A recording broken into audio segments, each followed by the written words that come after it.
For today's video, isi-share ko ang ulam na pulutan pa. Alam ko marami ng gantong recipe, pero syempre, isi-share ko pa rin. At first, meron akong chicken breast dito. Hiniwa ko siya ng maliliit into cube size. Hinugasan ko lang to. After nyan, naggisa ko ng bawang at konting mantika.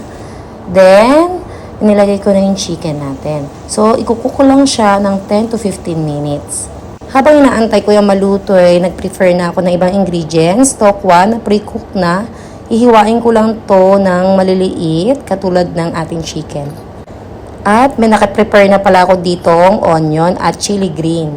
3 pieces pala yung ating onion dyan at 3 pieces din ng ating chili. Lagyan ko lang ng paminta to saglit.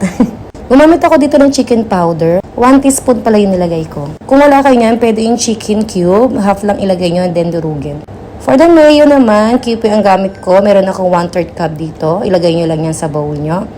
Maglagay lang kayo ng 2 tablespoon. Sa ayaw naman ng oyster, pwede kayo gumamit ng Knorr seasoning. At ang ating liver spread na magpapalinamnam sa ating sisig.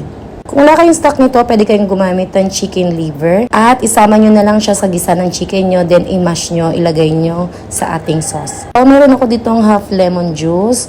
3 cubes lang yung nilagay ko kasi baka umasim. Kung wala kayong lemon, pwede yung kalamansi, tansyahin nyo na lang kung ilan yung lalagay nyo. After nyo malagyan ng paminta, haluin nyo lang. Then, tikman nyo. So, ako nakulangan ako sa alat, naglagay ako ng 1 teaspoon. Naglagay din ako ng 1 teaspoon Knorr seasoning. So, may flavor yun, sobrang anghang yun, kaya konti lang nilagay ko. At 2 tablespoon of sugar.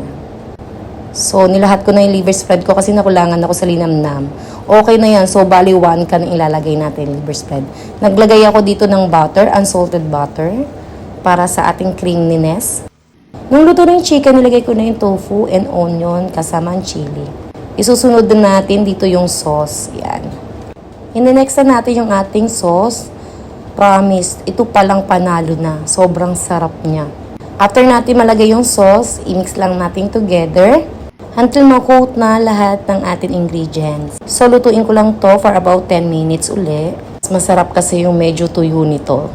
So, kung gusto nyo crunchy yung onion nyo, pwede nyo naman huli ilagay yan. Ako, niluto ko pa siya for 10 minutes. Natabangan nga ako, kaya nagdagdag ako ng 1 tablespoon ng soy sauce. Dagdag kulay na rin.